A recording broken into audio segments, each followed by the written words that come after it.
Today on Rambling About Cars, CES 2023 is in full effect happening right now, and there's a lot of news for this not being a typical car show. We've got big news from Ram, big news from Volkswagen, some news from BMW, and it wouldn't be CES without a flying car, right? So we also have some very unfortunate news that we're going to talk about here a little bit from a legend that we recently lost. So let's do it. It's podcast time. I am Christopher Smith and Mr. Chris Bruce across the way.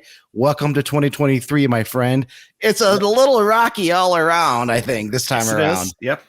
I'm going to start the show, though, disagreeing with you about CES. I think we have to get out of the mindset that CES isn't an automotive show, because it is now. It has been for several years. It was even when the North American International Auto Show in Detroit was going on, because there were several years, and I'm sure you remember this, where you would see, or basically automakers would like kind of fork off, and like some would show stuff in Detroit and some would show stuff at CES, because the two shows were about 2 or 3 weeks from each other. And yeah. So I think we just have to accept, the Consumer Electronics Show has TVs and refrigerators with Wi-Fi and it's not all sorts just of weird an auto gadgets show. and tech. But it also has automakers are there too, and they're there in force. So and it's a sign of the times, because once upon a time, a car was a mechanical engine, a mechanical transmission, other mechanical components, maybe a few electronics, switches to control your windows. Maybe if you were really cool in the 80s, you had a car that said door open. Right. And that was about it. And now, cars, some of the things we're going to be talking about today, pretty wild and insane. So, what do you say we jump right into it? You want to start with probably the big tamale that everybody's going to be talking about? I sure do. And that's going to be the Ram Revolution. And I'm going to stress this concept. It hasn't debuted yet. I don't know what the coverage is going to be like, but just from kind of the preliminary and the teasers and stuff, I think a lot of people might get the impression this is the production version of the truck. It is not. Ram calls it a concept. Things can still change. Now, this is the Ram. Yeah, the Ram 1500 Revolution concept. Yeah. So I now, would you ask me, would I be surprised if the general proportions are the same? No, I bet the general proportions are going to be the same, but the details are going to change between now and the final version. Now, that being said, usually when we are notified by an automaker, hey, we have a concept coming out, the press release, might be a couple pages talking about the concept. This press release was like 6 or 7 pages. So Ram had a lot to talk about with this truck. They don't say one way or the other that this is near production, or this is, like 70 or 80 or 90. They don't say anything like that. And that's why we want to stress this is billed as a concept. But they it is say the production version is coming in 2024. So. Right. So the production version won't be far behind this. So I wouldn't be surprised, at least exterior wise, to see many changes. Because for those listening on audio, if you can't get over to Motor One Podcast on YouTube, let me sum it up like this. If you know what the Silverado EV pickup truck looks like, I think it's safe to say there are some very striking similarities between the Ram Revolution and the Silverado EV, notably with the quad cab kind of design, with the bed that looks like it just flows right into the truck, with a little bit of sort of like a fastback behind the cab there. And of course, the proportions are very rounded. One thing that I really found interesting and maybe a tad amusing going through the press release, did you notice, Bruce, that they called this truck Brutiful? Oh, I missed that. I did not brutal, see Brutiful. Like brutal and beautiful. I missed that part. Brutiful. So that's kind of neat. I kind of like whoever came up with that. Bravo, you should get a raise. It's a Brutiful truck. Of course, by that they're meaning it still has sort of a really rugged Ram persona, but it doesn't look like any Ram we've ever seen before. Of course, I mean, it's got the rounded edges up front. It has sort of that cab forward look to it because there's no engine up there. It's battery powered. Dual motors on the concept here. They don't tell us anything about power or performance, anything of that nature. But it does also have four-wheel steering. It does have real quick, what they do, at least for the concept, give some charging specs. So yes, let's go ahead and throw those out now. It has an 800-volt DC fast charging system that can run at up to 350 kilowatts. So that means you can get 100 miles of range in 10 minutes of charging in and you always have to say this with EVs because different fast chargers support different rates and stuff like that. Yep. So if you are at a charging thing that supports those specs, 10 minutes, 100 miles.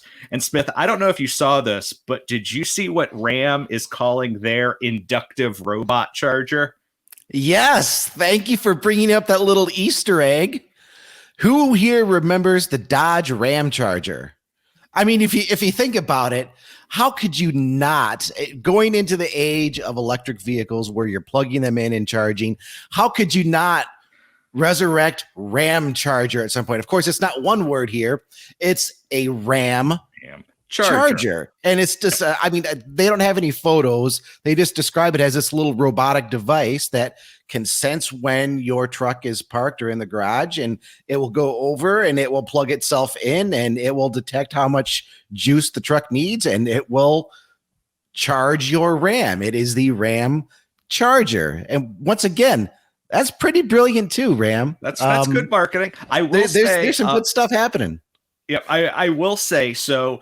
Smith, as you and I are talking about this, it hasn't debuted yet. Right. And they are saying that the Ram charger will be at CES 2023. And we have members of the Motor1.com team at CES. So maybe they will get to see it, take pictures, tell us more. You know, maybe we'll know more about it by the time we actually put the podcast up. But as of right now, we've not seen the Ram charger. In my head, I want it to look like just a little Dodge Ram charger that drives just up a little like a little radio controlled Ram charger. That would be that just like drives up cool. And then like the back cart opens up and it plugs in and that's what it is. That's what I want it to be. It's not going to be that, but that's what I want. Yeah, man, bring it out. Maybe put a little bit of rust onto it already, just to remind people of that era of the Dodge Dodge vehicles and the Dodge Ram before Ram was separate. No, I'm glad you caught that. I thought that was a very cool Easter egg. I thought so too. But again, folks, we're talking about a concept. Will that come out when the production version launches?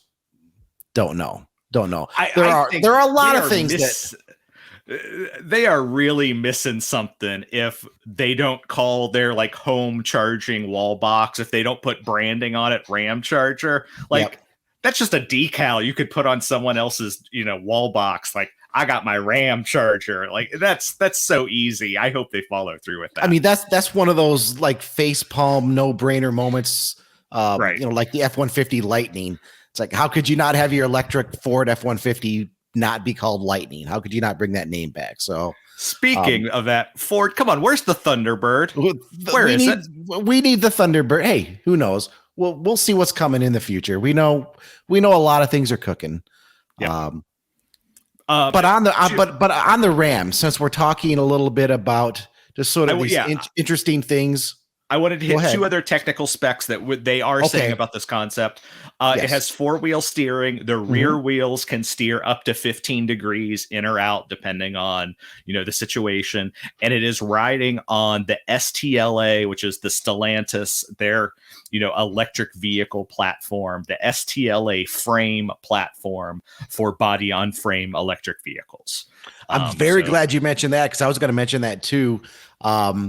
When the Silverado EV came out, there were a lot of questions about that. And that truck technically isn't a body on frame vehicle. And there are a lot of truck people who believe and feel very strongly that a full size pickup truck should be body on frame. If it's not, then it's not a real quote unquote truck. Right. And I thought it was a very interesting point that Ram in their press release clearly stated, I mean, they didn't just assume, they clearly stated that, hey, this is a body on frame truck. And we're getting a look at Cooper, who has joined us for the podcast. Folks, you need to go to Motor One Podcast on YouTube.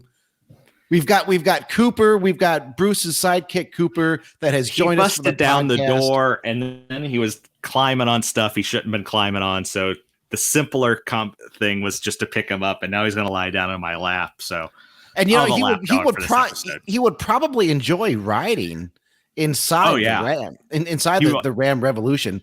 Of course, with it being battery electric vehicles, you don't have any engine in front. You don't have any transmission or drive shaft tunnels in the middle. So you have all of that extra storage up front with a power operated frunk.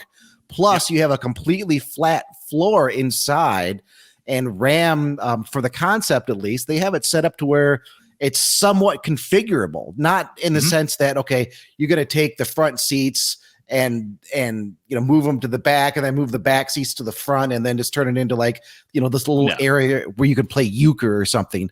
But the center consoles can move around. There's a completely flat floor there, so you can have extra seating in there. You can have the consoles in there. And Bruce and I were talking about this just before we started recording. Is this a 3-row pickup truck? Not quite here. I'm going to try to pull that photo up so I can explain it because it's kind of complicated. Ram does say behind the second row of seats, there's a third row. And what they have going on here with the concept, because it is sort of it's a stretched interior, right?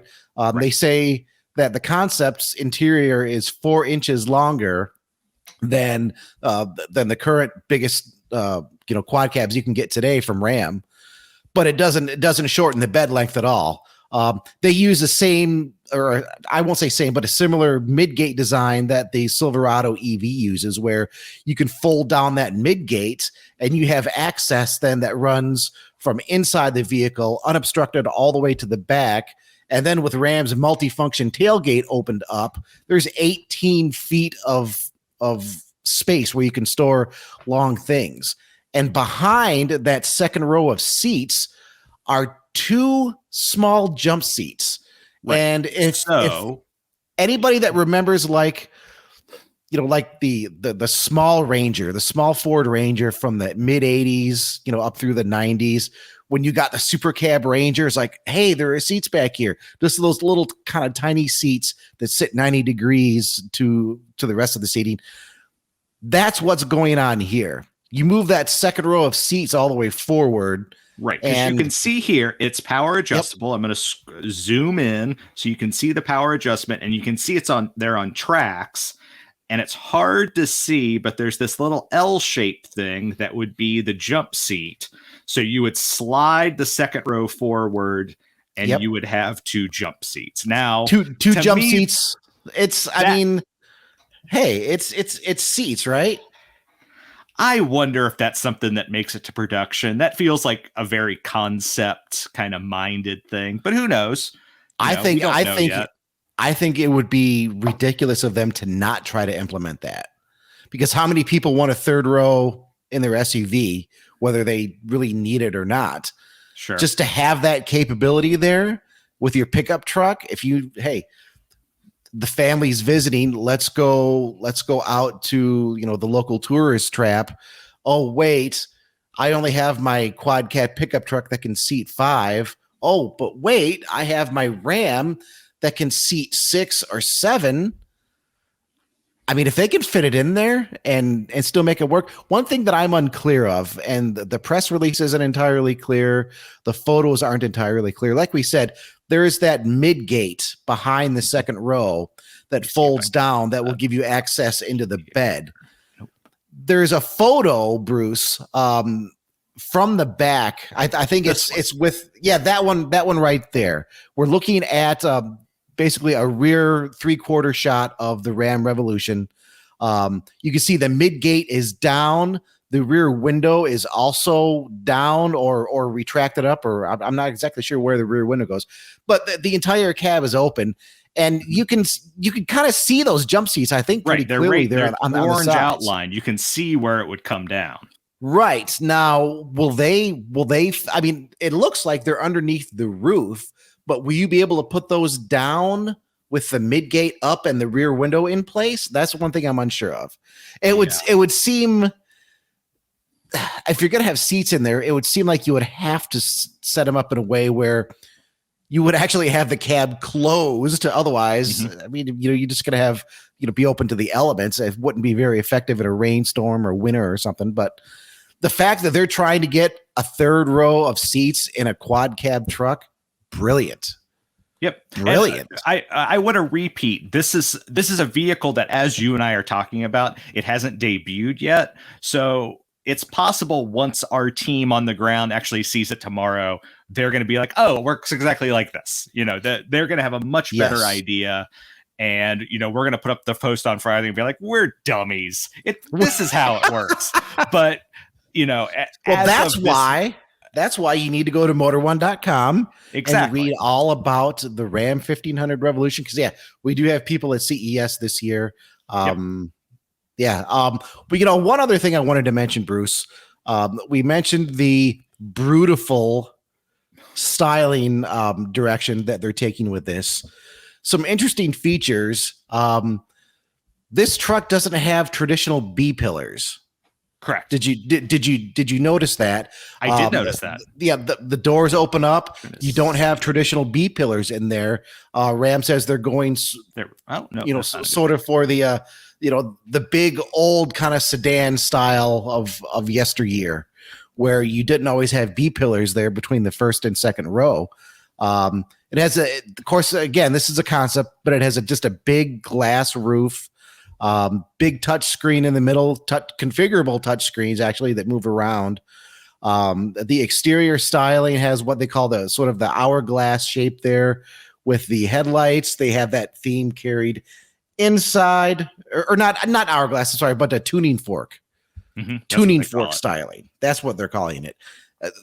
I tend to think more in terms of hourglass, but tuning fork works there too. I think there are some pretty innovative features here. When I first saw the photos, I was like, oh wow, it sort of feels like they're just kind of redoing the Silverado a little bit. The Silverado EV. I don't know. And there is some similarity in that styling, and I think you're going to have to have that similarity because it's a completely different platform. You don't have to manage an engine and a transmission and all that. Right. Logic says, hey, we can actually stretch the cabin and make this a lot bigger. They do keep it nice and just kind of muscular and flared. Ram says that 35-inch tires fit up under the wheel wells. So, I mean, they're definitely going for that rugged approach. You've got the big visible skid plate there up front. A production model coming for 2024, whether it's mostly like this, somewhat like this, almost exactly, we still don't know. What we do know, this is the concept right now. It's been talked about since I think our first story on this at Motor One was 2020. So it's been a long time coming. Yeah, that sounds right. So, and I also want to say we had a guest lined up for this week and some things just caused that to fall through. That person should be back next week though. And I would consider him an expert in the realm of electric pickup trucks. Yes. And I was really looking forward to speaking with him and finding out his opinion on this, because I wonder, and I don't know, these are legit questions I have. Is Ram coming to the market late? Is Ram, the fact that they've waited past the Lightning, the Rivian, even past what the Silverado will be, was that a smart move and that they're going to take advantage of that? I look forward to picking his brain and kind of take that as a teaser for next week, because that's something we will definitely be talking about, is his take on the Ram and kind of where it sits in that world. Yeah, I mean, there are some pretty ingenious features here. The third row really gets me more than anything. And when you think about it, if you have an EV platform where you can stretch the cab out while not necessarily stretching the entire vehicle out, why not try to work in a third row? How many SUV buyers out there absolutely want a third row just for the occasion where friends or family are visiting? I think that's actually a really brilliant move. It's another one of those why didn't I think of that sooner moments. And I think you're going to see other automakers maybe trying to incorporate that into some designs going forward. Yeah, maybe. Very smart move. Of course, there's a lot of technology in it. It's got the really thin side mirrors. It's got cameras all over the place. One of the features they talk about for the concept, the rear view camera will actually stitch together views from other cameras to give you this really just kind of overarching look behind the vehicle instead of just directly behind. Anybody that tows a trailer or is just trying to back up to a trailer, that can make a huge difference as well. So very interesting stuff from Ram. You can tell though, at least I can, you can tell that Ram, they might be a little nervous. They want to convince their core buyers that have had Hemi V8s and Cummins diesels for years and decades. Hey, this is still going to be, well, it's going to be a beautiful truck, right? And I mean, Ram was. I got to go back to that. Though.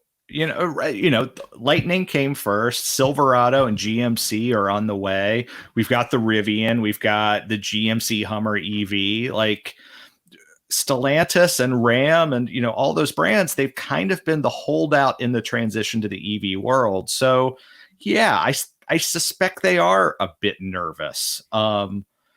Just about how to incorporate that tech with the kind of the image that they've built. You think about Dodge and like these muscle cars and stuff like that. You think about Ram and having, like you said, Hemi V8s and Cummins diesels and stuff like that. That switching to electric is a big change. It's a big transition. And not only is it a big transition technologically, it's a big transition in terms of convincing people that it's going to work. Well, and I think Ram, by emphasizing body on frame, they're brutal, which I think is, I'll probably say it more throughout the year. I think that's a pretty slick term. The body on frame, their styling that still has some pretty rugged Ram specific styling about it.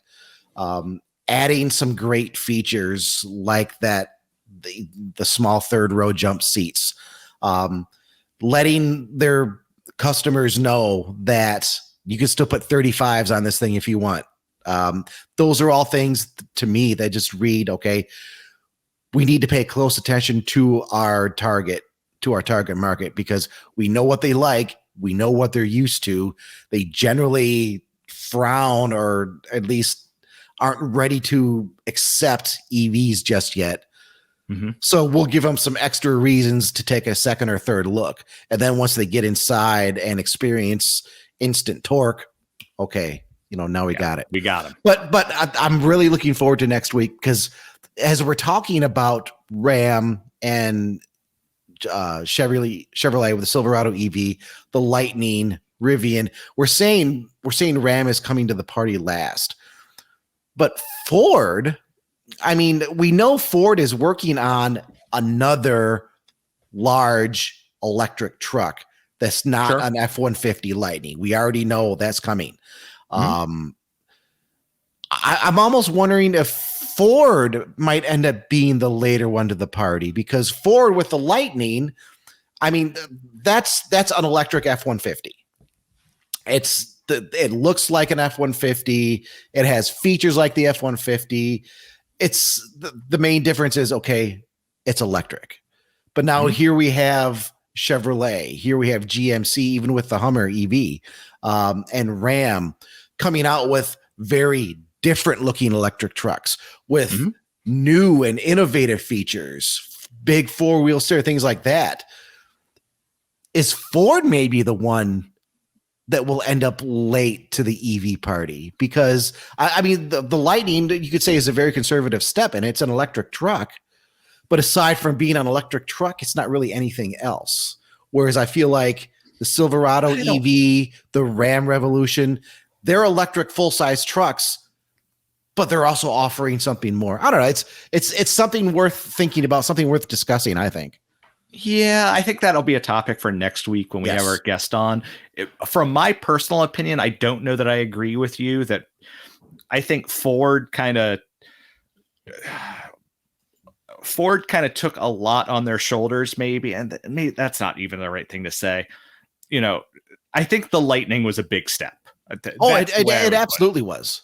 And also, it's funny, we are failing to mention Tesla with the Cybertruck that got announced first. It was the first announced, but still you can't buy one. I can't wait to see a Cybertruck on the road. Maybe. I don't know. I mean, I think the Cybertruck's going to happen eventually. It's just funny that was the very first one. That's like, oh, that's the electric pickup truck, and that's kind of like the truck that spurred everybody else into action. It's like, right. Ooh, okay. Well, maybe we should do this. And now everybody else, they're on the road. We're still waiting for Cybertruck. Bruce, we've talked almost a half hour on Ram. Can you believe that?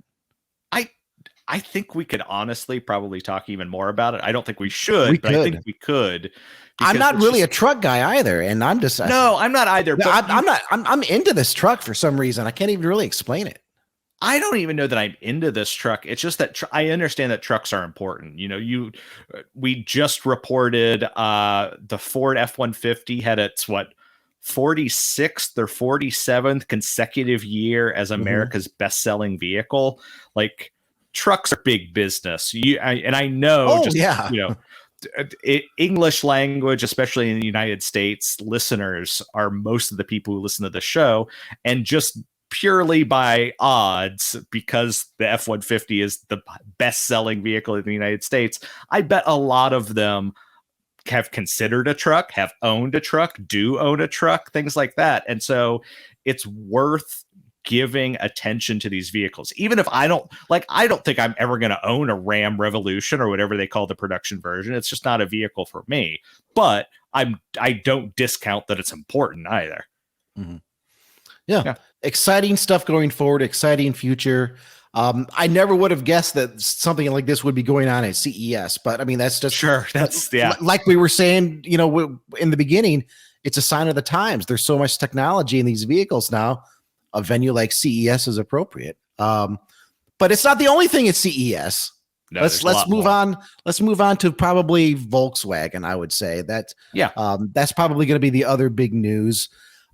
We have officially confirmed from Volkswagen their new electric sedan that will be available in the United States is the ID.7. And we kind of knew, well, we didn't know, but it was generally expected, okay, this is going to be called the ID.7. We've seen prototypes in camouflage running around. Of course, there was the concept that came out a while ago. This isn't a concept. This is the production version. But it's not officially debuting yet. We're getting a look at it in a very, very wild camouflage wrap that is not a wrap.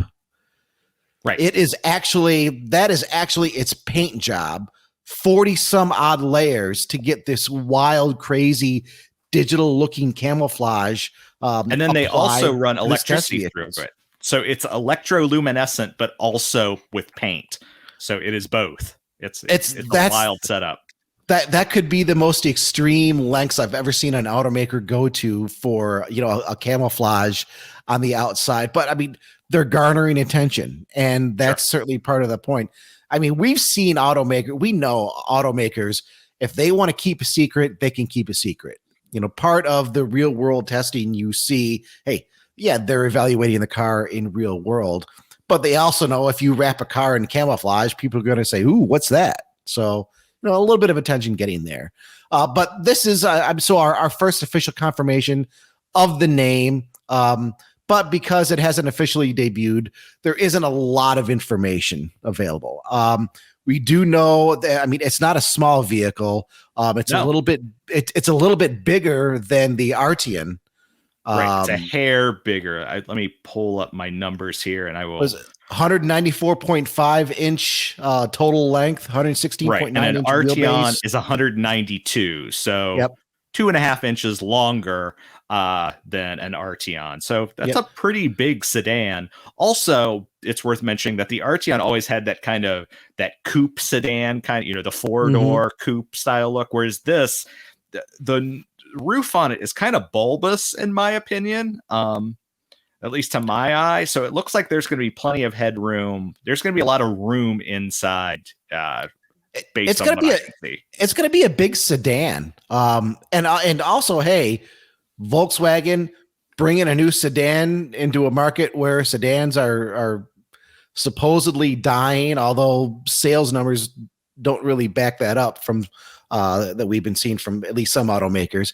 But yeah, big sedan. Volkswagen says that they're aiming this to be a little more upmarket. We don't have anything as far as power, but we do know a little bit about range. It's supposed to have an estimated 435 miles, but that's using the European Yes. WLTP cycle. So Right. EPA ranges are usually, I mean, not a lot less, but that's probably that'll 300, probably I be think down you could say under safely. 400, I would say. Yeah, under 400, high 300s. I think Right. you would be pretty safe in estimating. And yeah, I mean, we know that it's coming to North America. We don't have a specific date for when that's going to happen. But inside, I mean, I think we get a little bit of a look at the inside, don't we, Bruce? We do. Oh yeah. It's got We get this a little weird bit of a look augmented inside. reality head-up display. You can kind of see it there on top. It's got a huge tablet on the right-hand side, digital instrument cluster, which is kind of the norm these days. But yeah, it's got all the tech bells and whistles you'd kind of expect of a vehicle like this. Big 15-inch display. Yep. And I mean, bravo to Volkswagen for showing us the interior at this point. I mean, usually it's, hey, here's our exterior. Now in a few weeks we'll show you the interior. Okay, now a few weeks later we'll give you the horsepower and performance stats. So yeah, we're getting a nice early look at a car that I'm pretty interested in seeing.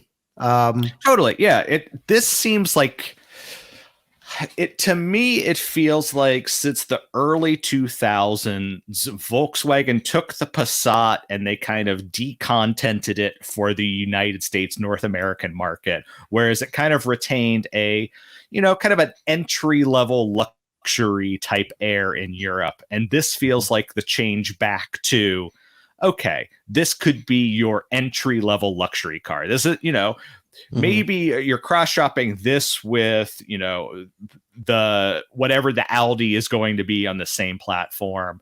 Maybe it doesn't have all of the power or all the tech or something like that, but it's close. It's, you still get that same amount of size, same amount of whatever. And yeah, I'm not sold on the exterior appearance. Like I said, it's just kind of bulbous to me, but let me see it also without the, the digital camo on it, and maybe I'll change my mind. So, well, and I think some of that is coming about because, I mean, it is an electric vehicle. If you look at, especially a lot of Mercedes vehicles, I feel like Mercedes is trying to utilize an electric platform more efficiently versus an automaker like BMW that's sticking more to a traditional car design. I think going forward, we're going to see more of a bulbous design because honestly, that's what works with an EV. You don't have to accommodate, extra room up front for an engine or the powertrain underneath. So you can have this nice kind of big spacious cabin in the middle with shorter overhangs. I think that's going to just generally give you a little bit more of a bulbous look in general. Yeah. I mean, that's not to say you have to design it that way, but if you're talking about making your best use of space, I think that's going to be the result. And the camo is throwing us off here too. That too. Yeah, that's definitely the case too. So you were talking about BMW. Do we want to talk BMW first, or do we want to kind of I don't want to say bring the show down, but do we No, want to get serious, I guess, for a moment? Let's talk BMW here first. Okay. Let's talk BMW here first, because if you followed BMW on social media over the last few weeks here, I think it started like back in around like December 10th or so. Yeah, early December. At first, people were like, was BMW hacked? Well, no, they started this kind of weird marketing campaign for something called Dee. And what is Dee? Dee is a car, digital emotional experience. It's the BMW Vision Dee concept. We're looking at it here now. If you go over to Motor One Podcasts on YouTube, if you're listening on Spotify, how do we describe the car? It's not ugly. It doesn't have a huge grill. It doesn't have a huge grill. It's very minimalist.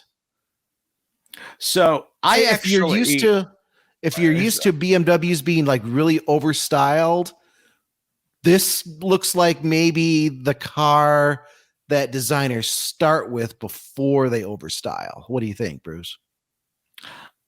To me, it looks very much like a throwback to concept cars from the late 70s and early 80s. And I can actually give you some examples because I pulled some examples up. It's interesting to me that this is the shape they went with. It has a very I'm not going to pull up wide the other examples because it has a very wide grill. It doesn't dip down, deep. Like it's not the grill. It's the color combo. It's the overall aesthetic. Something about this to me looks very 1970s. Maybe it's the avocado wheels. Could be, but there's also a little bit of an edginess to it. We're used to seeing a lot of rounded corners. The kink is kind of edgy. The fenders are edgy. When you get up to the front fascia, it's just the kidneys there, but they're also connected with the lights. And I got to look up here at the article. I'm trying to remember what BMW calls it because they give it a specific name, blending of digital and physical. Is it phygital? I think that they call it. It is. Yeah. The front, the headlights. Yeah, phygital. Yes. Here, let me read what our friend Adrian had to write on it here. According to the Munich-based mark, the headlights and grille blend to create a phygital icon by combining physical with digital on a uniform surface that can change its look courtesy of tech. So when you're looking at the front of this car, what you see has the grill is the grill. I mean, there's no grill because it's electric, but it looks like the grill. It blends the headlights, but it can also basically change what you're seeing there in that outline. And for anyone watching, for anyone watching on YouTube right now, you can see the two different looks. So you can have, it can basically blank out the front screen where, the grill, quote unquote, even though it's not a grill. So it can become body color like this, or you can have a look like, hold on one second here. Window, or you can have a blacked out appearance. Like it basically, it allows the vehicle to kind of adapt the shape adapt the color to I don't know if it's the environment. I don't know if it's what the driver wants. It's not really clear from what BMW is saying, at least in my opinion, as to when those two when that change happens. Right. And there's a similar effect on the interior as well. And of course, it all connects to Dee, this digital emotional experience, which again, BMW, this is a very much a concept vehicle. Yes. But they're talking about basically a future where you're getting more into AI systems for vehicles. It's sort of a technical, I guess, a technological test bed. Would you say? Would you say, Bruce, of a direction that its cars will be going in the future? Yeah, or maybe you would call it it's like you were saying, it is a true concept car. It is showing what BMW wants to implement in the future, but maybe not all of this will be implemented in the future. Right. Because they talk about things in the press release like having the entire windshield being an augmented reality display. Mm-hmm.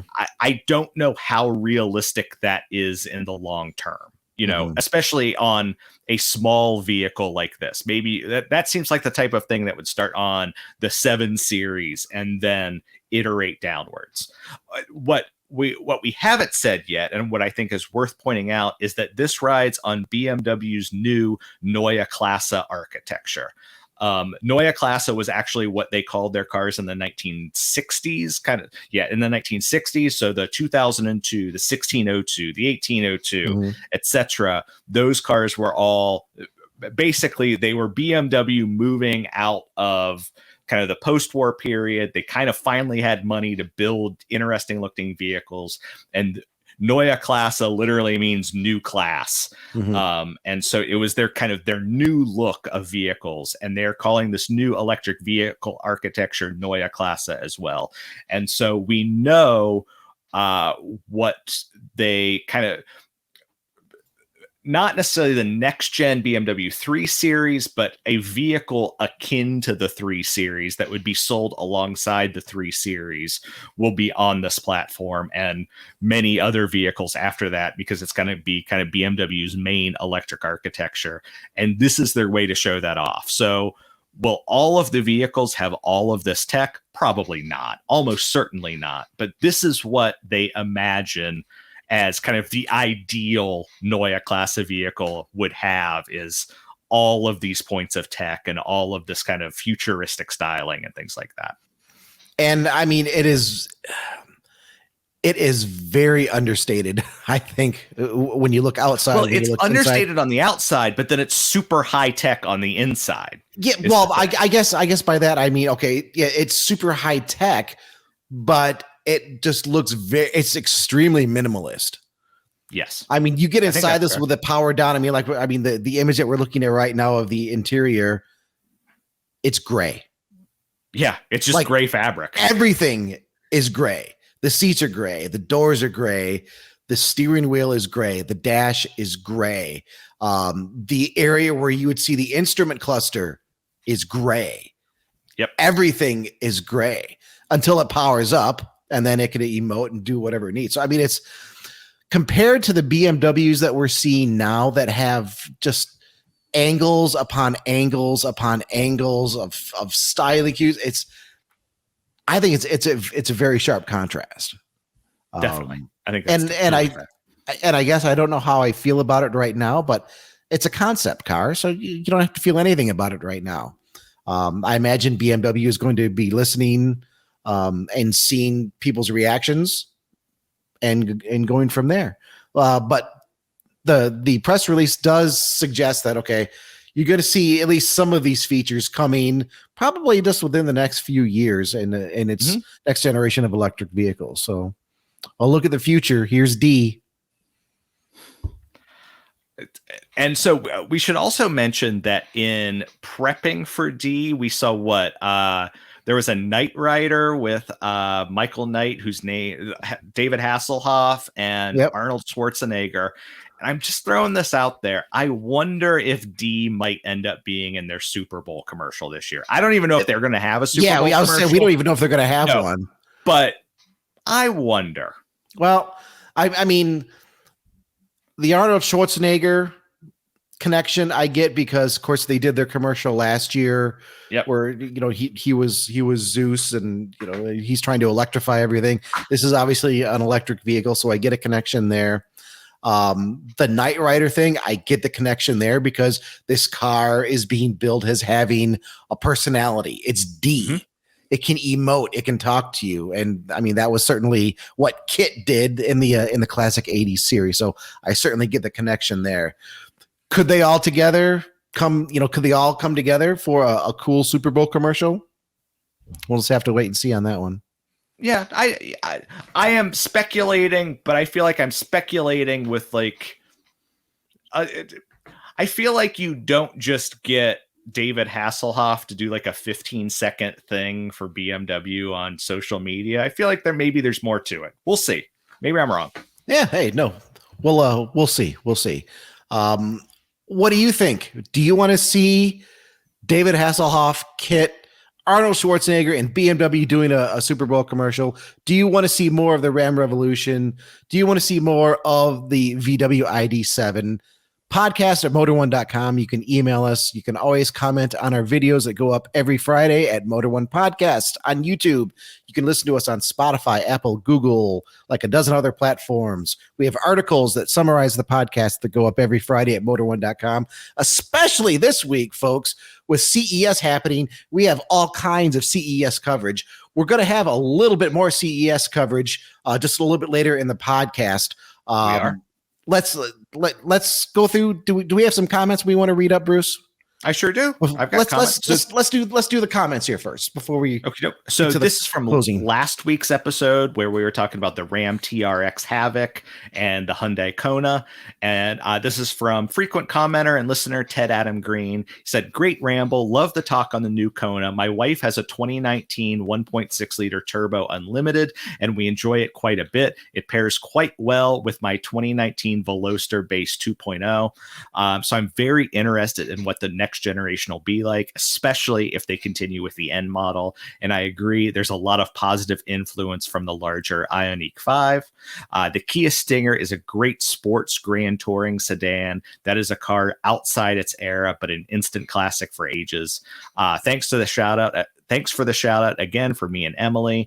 The episode with both Alanis and the 98 Degrees RV Life was actually stronger, better than fiction. Great year for the show, guys."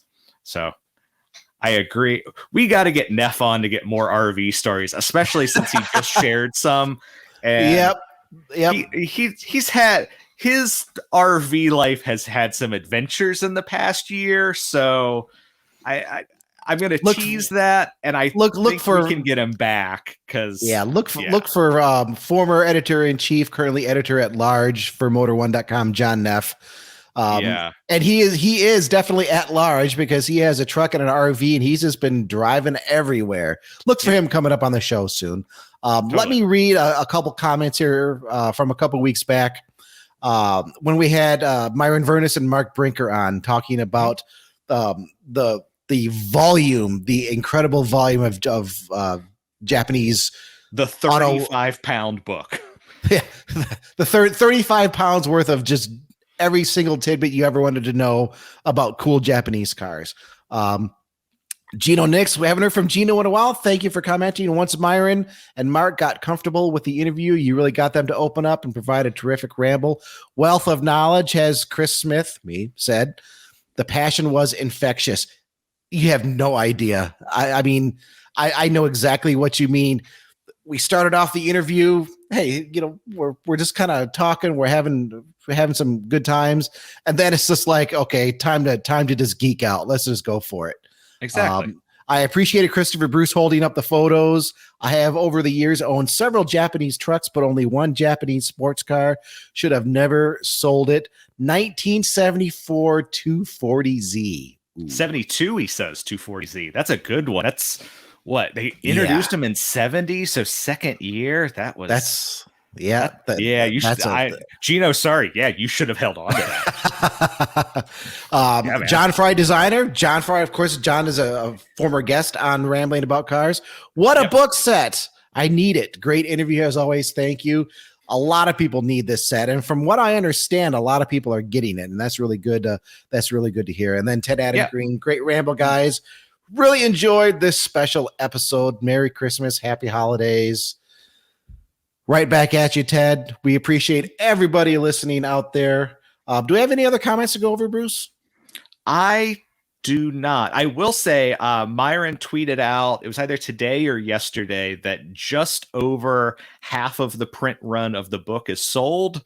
And since they're self-publishing, I don't know when they would do a second print run or if they're planning to. So if you're planning to get it, they're over half sold out. So you might want to do it sooner rather than later. Absolutely. Absolutely. This is before we finish up with the last bit of CES coverage. This is a part of the program that I'm not too thrilled about because if you're at all interested in motorsports and racing, you're probably familiar with Ken Block. Tragically, he passed away on January 2nd in a snowmobiling accident. 55 years old, leaves behind his wife, Lucy, 3 children. Some of you may have even been following along with his daughter, Leah Block, who is following in his footsteps in the world of racing. She's done quite a few things with karting. She was actually racing. Her and Lucy were both racing this year in certain American Rally Association events against Ken. I mean, they were in different categories, but the 3 of them were all racing. And I think Leah just turned 16. So, I mean, just a tragic loss. I was fortunate enough to have met Ken several times, and I was flattered finally the last time, he remembered me. But I met him actually before the whole Gymkhana thing blew up because I'm a big rally fan. And I met him, it was 2006 at the Snowdrift Rally here in Michigan. That's the start of the Rally America season. It was Rally America back then. And he had just signed with Subaru, and it was just like a quick hello, talking to him at Saturday service. But he was one of the quickest guys out there. I think he finished second in the Rally America Championship in 2006. That was his second season. He got into race. Of course, I mean, he, the co-founder on DC Shoes, hugely successful there, got into racing and then got into stage rally at an age where most drivers are retiring. And then he went on to have a very successful career in rally. I can't even remember dozens and dozens of event wins, rallycross. That's really where I got to know Ken Block, not really with the Gymkhana stuff, which I mean, I love the Gymkhana stuff. To have that kind of car control, it's absolutely not easy. He had a very special touch. I don't want to drone on, but it's just in 2010, I had a nice sit down dinner with him and the Ford team where we really got to talk. I mean, we weren't friends. We weren't bouncing emails back and forth, but he was just like the most humble guy I've ever met for somebody that was doing what he was doing. We were talking about Mark II Ford Escorts. It's like, you got $1 million and you're talking about a Mark II Ford Escort. And it was just the greatest time. The restaurant botched everybody's food order, and he was just totally cool. And yeah, just a great guy. Very, very sad to see him go. Our condolences to all of the fans, all of his friends, family around the world. I was very, very fortunate, very glad I got to meet him a few times. I respect him. R.I.P. Ken, 43. Totally. Yeah. And like we talked about in our chat, he did a lot. No, anything I'm going to say is going to come off as crass and dumb. Like, I'm not going to say anything. Like, yeah, you summed it up better than I ever could. I'm just going to leave it with you said. He was, he was an extremely talented driver. But he also had charisma. He had charisma. He had a very keen marketing people sense. That are talented drivers, but he also had the charisma to take that and to take it to an even wider audience than just car enthusiasts. He melded that all together, sort of just as, and he came on just as YouTube started, the rise of YouTube. Mm-hmm.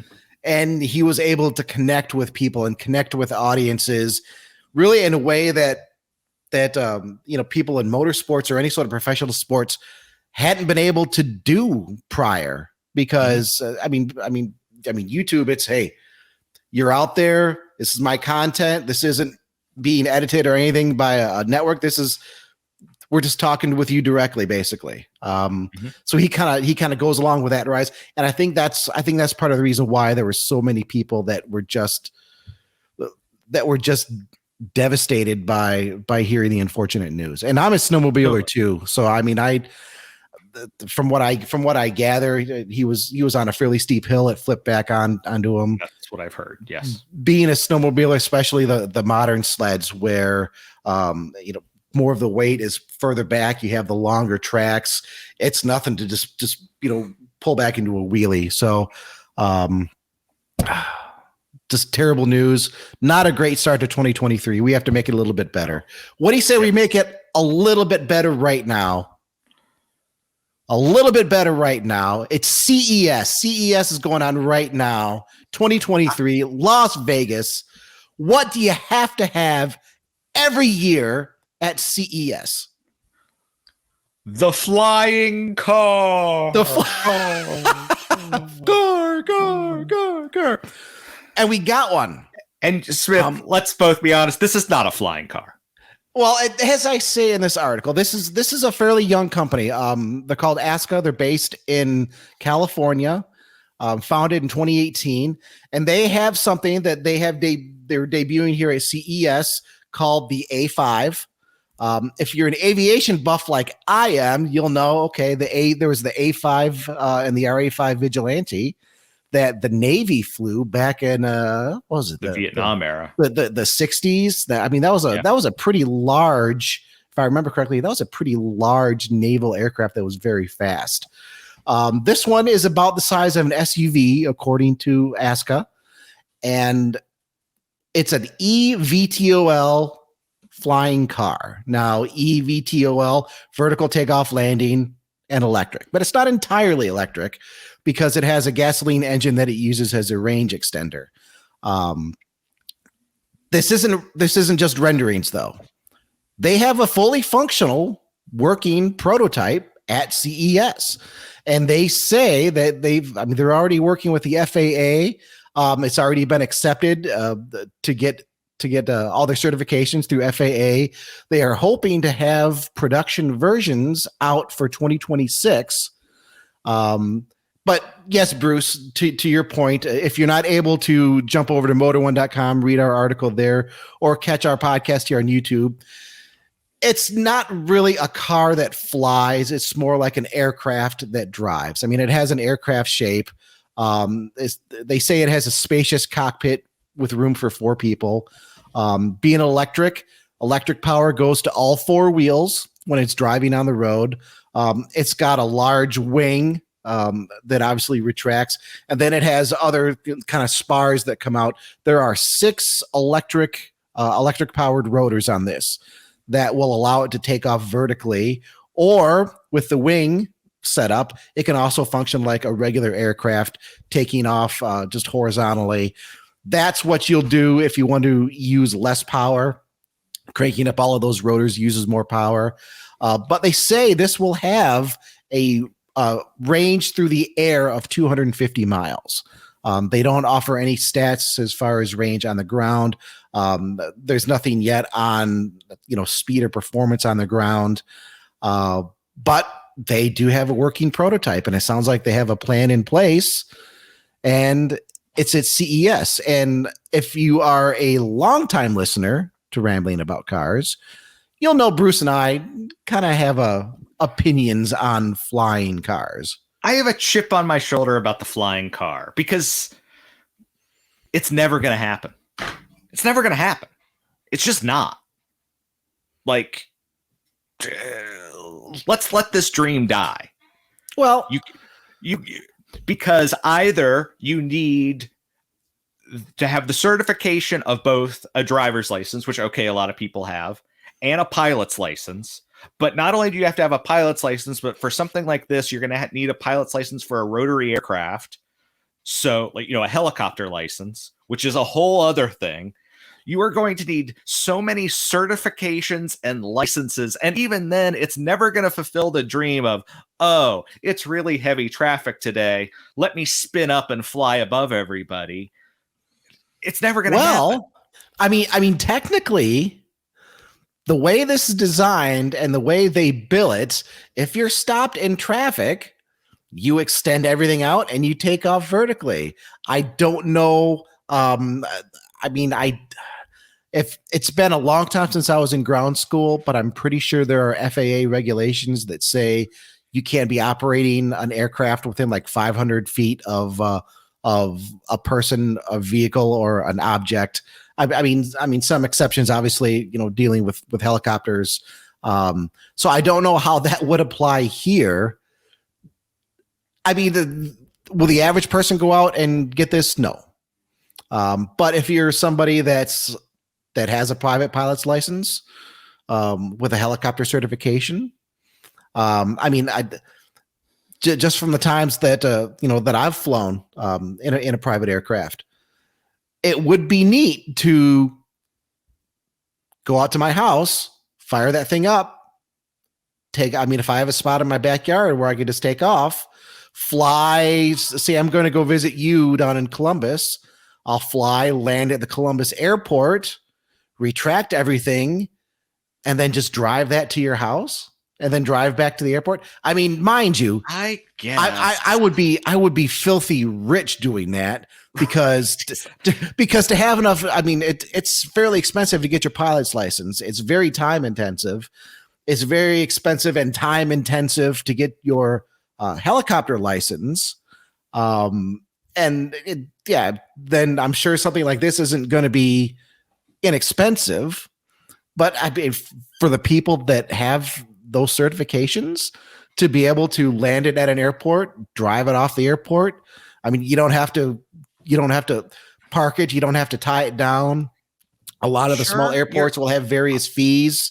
Yes, they do. If you can just land there, suck in those wings, and you know what? If it'll do 70 miles an hour or so, you drive for a half hour wherever you're going to go. You don't have to leave it there.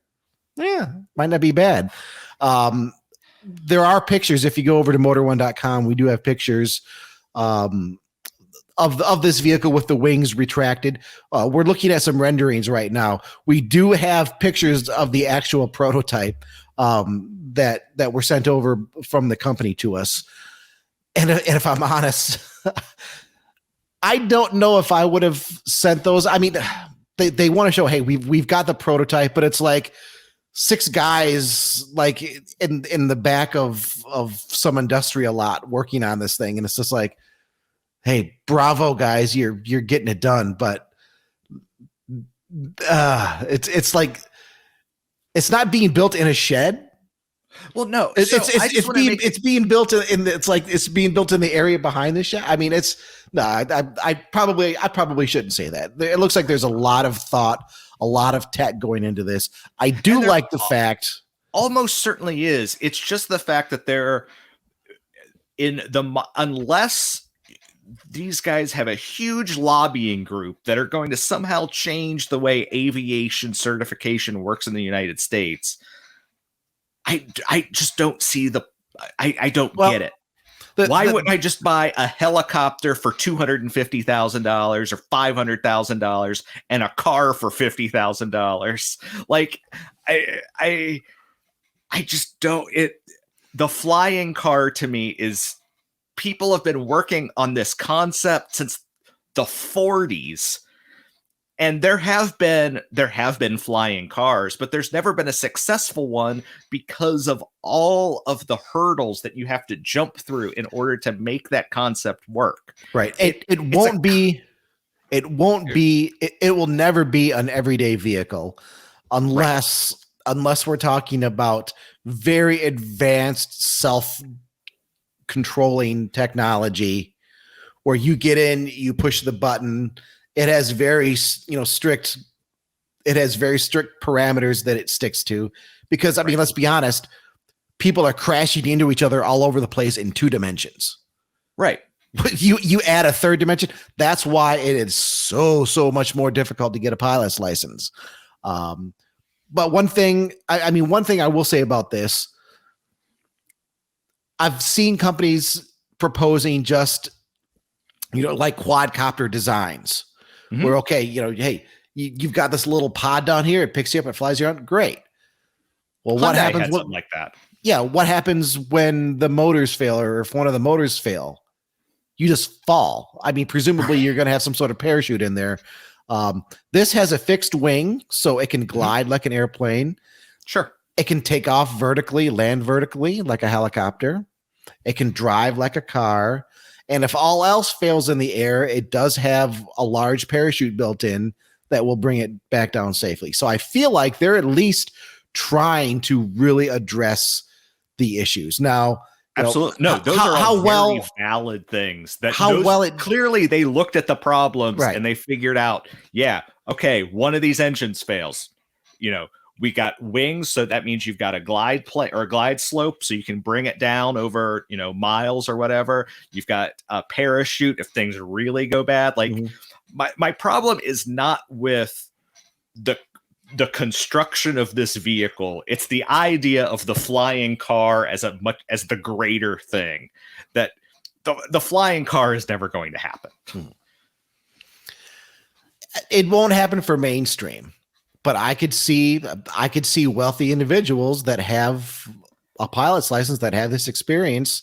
Hey, we're going to go on vacation instead of flying our Cessna 182 or our Mooney or a Beechcraft or whatever over 300 or 400 miles away, parking it at the airport, tying it down, renting car space there.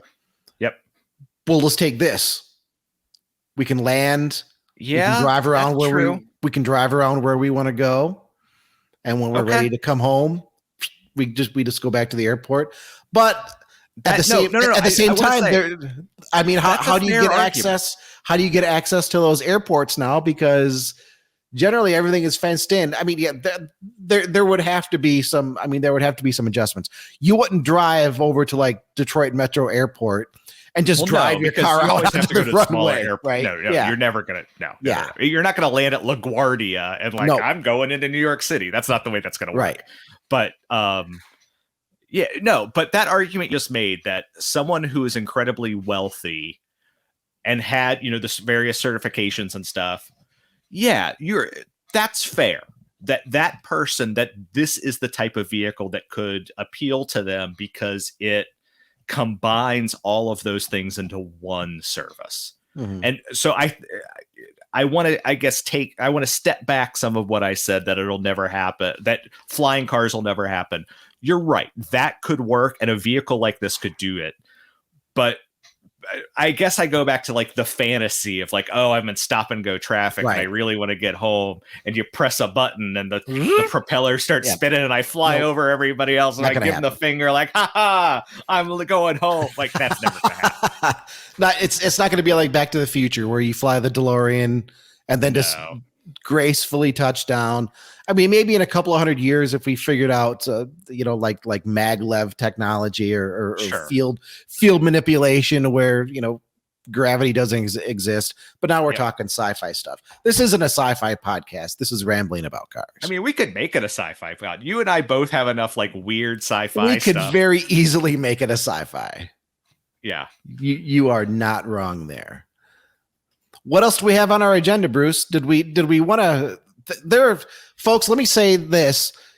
If you're listening, you definitely want to go over to motor1.com, because there's a lot of automotive stuff happening at CES that we're just not going to have the time to cover. Ram Revolution, BMW, Volkswagen, those are the big ones. The flying car is just pretty cool. But I know that there's news from Mercedes. There's news from Audi. There are some other things happening. Definitely want to go over to motor1.com. Check all of that out. So sorry. While we're getting nerdy about vaguely sci-fi stuff, have you seen the new plane that is under development for the military, their new tilt rotor? Speaking of things of this nature, this is the V280. Here, hold on. This is not car related, but if you've gotten this far to this show, you're going to want to see this cool thing. Present window. Well, I tell you, So while you're bringing that up, right here. Oh, you got it. You got it. Okay. Yep. This is the Bell V280. This is possibly going to replace the Black Hawk helicopter for the military. It's still under development and under consideration, so nothing's happening yet. But that looks really cool, though. It's tilt rotor. It's like an Osprey, so it does tilt upwards and can. But yeah, it looks wicked. It looks like something that I wouldn't want to be in front of. Right. And it's got this big V tail and huge rotors, just like stupidly big rotors. And the wing looks so narrow. Yeah. Cool aerodynamics, man. It's like, how does this stuff work? I tell you what, let's close out here. Let's go ahead and talk a little bit about the Chrysler Synthesis Demonstrator. Yep. Just because it might have the coolest name of anything at CES right now. And it's a really cool name that doesn't really have much to. Well, I mean, okay. Chrysler is showing a concept interior, right, using STLA technology from Stellantis that will debut exclusively, at first at least, with the new Chrysler products that are coming out, the new Chrysler EVs that are coming out. Presumably that's going to be like the Airflow in a few years. And it's just showing a streamlined design, heavily digitized interior. Yes. They have what they call their smart cockpit, that works with the STLA brain and STLA auto drive. There's a lot of technical jargon. What does it all mean? The STLA smart cockpit is just it's the interior. It's going to be the displays, big, long, configurable driver displays, passenger displays. 37 inches wide, which is 37, stupidly massive. I mean, it's the dash. It's basically the dash at this point. Yep. That's the smart cockpit. That's the interface, if you will.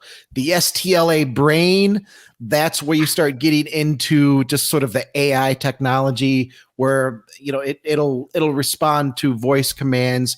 It will learn your preferences over time. So when you get in the vehicle, it'll say, "Good morning, Mr. Bruce. It looks like the traffic is pretty busy in Columbus today. How about we go around this way?" Stuff like that. And then it'll find places where you can charge up if you're getting low on juice. It'll have all kinds of other interactive things for driver, for passengers, lots of personalization. That's the brain portion. And then STLA auto drive, that's probably exactly what it sounds like. Level 3 autonomous driving, hands off, eyes off. But of course, level 3, you still are sitting behind the wheel. You still have all the controls. You're ready to take control, at a moment's notice. And of course, that also depends on the legalities in the area that you're at, whether it's allowed, certain roads, certain areas. This is just a demonstrator. But it's interesting that they, instead of creating a whole concept car, they just sort of designed this really cool cockpit, right? Mm-hmm. So two things I wanted to point out before while we were talking about that. So level 3 means, yes, there are still physical controls, and they call it hands off, eyes off, but it's not full self-driving. And what I mean by that is our colleagues at Inside EVs did a story recently about a really good video about someone who took the Tesla FSD, the very latest beta, and took it through Detroit. If you're not familiar, in the last about 2 weeks ago, they got hammered with snow, and this person took it through Detroit in just nasty weather, and the system couldn't keep up. Like, it was going too fast. It was driving into curbs. The guy constantly had to take over control. Mm-hmm. And that's kind of what level 3 is. It's not every situation it can drive you. It's, on a sunny day, it's kind of an 80 or 90% thing. On a perfectly sunny day, you're going down the road, it can handle that.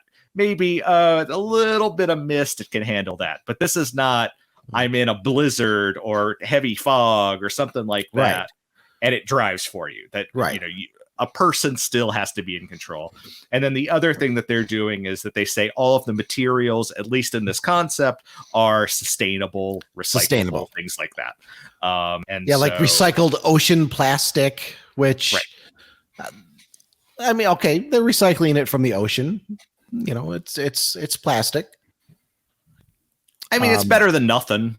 Yeah. It's, you know, it's a step in the right direction. You would hope that for the actual vehicles, they would do something like that. We've been seeing that even in high-end vehicles and like Mercedes and things like that, where they've been using recycled materials, but making luxurious kind of, you know, very soft, pillowy, you know, materials from that recycled stuff. Right. And so... And Chrysler does, I mean, they do say that, you know, this cockpit mock-up does point in their design direction for interiors of the near future. I mean, we were talking about the recycled plastics, responsibly sourced wood, vegetable tanned seats. I'd be honest, I don't really know what that is. Well, that's just the leather that we've had. A lot of other vehicles have actually used that. It's just the tanning process for, you know, I mean, hell, I've got, or I shouldn't say I've got, my mother-in-law collects carpets, and in old, you know, Persian carpets and things like that, they would use a lot of vegetable tanning processes. That's not necessarily new. It's well, just, I guess I'm just not I'm not as learned as my co-host. No, I'm not. That's not what I'm saying at all. I'm just saying that vegetable tanning it's not a new idea, but you know, a lot of times those things that the colors would bleed. Unfortunately, my house flooded and we had a Persian carpet there that we were given as a present, and it got wet and the colors bled. So you wouldn't necessarily want that in your car though. And so I suspect that the modern interpretation of these ideas they're much more color fast and last better and things like that, but they're not necessarily new ideas. They're just kind of applied in more modern ways. Let me ask you one final question here before we wrap up, because the Chrysler Synthesis Demonstrator cockpit, I love that name. It's a 2-seat cockpit. Do you think this is one of those hiding in plain sight? No, sir. You know, possibilities here that, well, Chrysler is going to have some sporty 2-seater that it's going to talk about soon? Nope. Sorry, man. I know I should play the improv game and do yes and nope, but I can't do it this time. Like, no. I mean, I just they were constantly referencing. I can't think of a single two-seater Chrysler two-seater. But they only have this cockpit. So it was just something in the back of my mind. I mean, just there's absolutely no evidence of that whatsoever. It was just, I've just found it very interesting. Okay, they're going to display this 2-seat interior showcasing technology that they say will be coming on Chrysler vehicles, debuting in the North America on Chrysler vehicles just in the next few years. And then they put it in this 2-seat cockpit, and then they continually refer to 2-seater in their press release. Maybe I've just been watching too many conspiracy theory stories. I mean, I like your optimism. I that would be cool to get, you know, kind of a 2-seater, kind of a, I almost think like the Chrysler version of like a Mercedes SL class, you know, super luxurious 2-seater, something like that. Do I think it's going to happen? No, but I like the thought of it. So, you know, I'm not going to rule it out. Yeah. We'll just have to wait and see. What do you think, folks? Totally. Podcast at motor1.com. Comment on the video that goes up on our YouTube channel, Motor One Podcast. Comment on our article. You know the drill. It's the first podcast of 2023, Bruce, and we made it. So we did. I raise a glass to you. I hope everybody out there had a really great holiday wherever you're at. I hope your 2023 is off to a great start. We can make it as good or as bad as we want it to be. Yep. And like I said, we had a guest lined up for this episode until about 15 minutes before we started recording. That person, they had an emergency that came up and so had to shift until next week. That's totally fine. Things like that happen. But we should have a guest then next week, if all things go well. So we we'll plan on that. We should have a lot of interesting tech talk. I definitely want to talk electric pickups with this person. Yes. So yeah, it'll be a good one. I don't have a new sign off yet. I'll have one eventually. I don't know when it'll be, but I still can't figure out something better than good afternoon, good evening, or good night. It's just perfect. Maybe you should just stick with it then. Maybe I should. Maybe that's the future. Maybe the future is the past. But yeah, we appreciate everyone who listens. Fun show tonight. Look forward to next week when talking more about electric trucks, more about electric vehicles, more about CES. Because I think there'll be some surprises that come up from the show. Maybe I think so too. I've got an inkling. Let's put it that way. So we'll see what happens. But thank you, everybody. Have a good evening or good whatever, and bye-bye. See ya.